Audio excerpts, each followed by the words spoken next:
We often hear politicians and pundits demanding that we take a tough stance against crime, usually by handing out longer sentences. But it turns out that when people say they want to lock up more criminals for longer, they're not thinking about what would actually make them safer. In this video, we'll go over 10 reasons why harsher punishments don't work.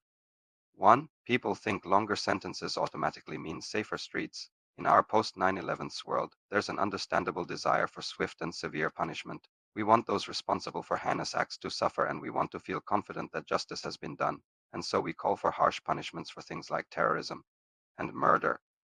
But if we were actually to ask ourselves how best to keep our communities safe, we might come up with very different answers. It turns out that simply locking people up for long periods of time isn't actually an effective way to reduce crime. 2. Existing penalties are already severe. We tend to think that the reason crime continues is because the punishment isn't severe enough. But in many countries, including the United States, criminals already face very heavy punishments, particularly for violent offenses. For example, in some states in the US, you can receive a life sentence or even the death penalty for certain crimes, yet crime continues. So either people committing these crimes aren't actually deterred by such harsh punishments, or they believe the risks are worth taking. Either way, increasing the severity of the punishment isn't likely to stop them. 3. The low conviction rate. Similar to the last point, if criminals think they won't be caught or convinced, the severity of the punishment doesn't really matter. If you think you can get away with it, a 20-year sentence doesn't seem so bad. 4. Justice delayed is justice denied. When trials are lengthy and drawn out, the process of deterrence is weakened. For one thing, a trial that takes years means that the accused will spend less time behind bars for their crime than they would if the ED just pled guilty right away. But also, when a trial drags on for so long, people lose faith in the court's ability to deliver justice quickly. This makes people think that crime pays because criminals who commit serious offenses may see that they have a good chance of getting away with it if they just wait long enough. 5. Corruption and bias. Harsh laws alone don't address the problem of corruption and bias among law enforcement and the judiciary. For example, if police officers are bribed or pressured by local business owners to not crack down on illegal activity that boosts profits, harsher punishments won't help. Likewise, if judges are swayed by bribes or political pressure when deciding cases, longer sentences won't do anything to fix that.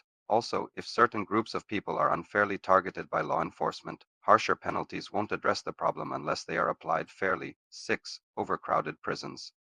Making punishments harsher without investing in prison reform and rehabilitation means that we are only compounding the problems of our current prison systems, particularly in places like the US, which already struggle with severe overcrowding. Sending more people to prison and for longer periods of time will only add to the problem. There are other drawbacks of overcrowding that we should consider too, such as the impact on inmates' mental health and the difficulty in reintegrating former inmates into society. 7. Doesn't address the social roots of crime. Crime, especially violent crime, is often rooted in things like poverty, inequality, lack of access to quality education, and limited employment opportunities. These are complex social problems that require us to tackle things like income inequality, improve schools and neighborhoods, and offer better support for vulnerable populations. Harsh laws don't deal with any of that. They only deal with the behavior once it has already happened. 8. Deterrence versus rehabilitation. While there's no question that punishments need to fit the crime, making them overly harsh and focusing only on punishment rather than rehabilitation often fails to address the underlying issues that lead to repeat offenses. Research shows that while harsh punishments may reduce the number of crimes committed by a given individual in the short term, they do little to address the systemic problems that lead to mass incarceration and repeat offenses. 9. Symbolic politics. Sometimes calling for harsher punishments is more about symbolic politics than it is about actually solving the problem.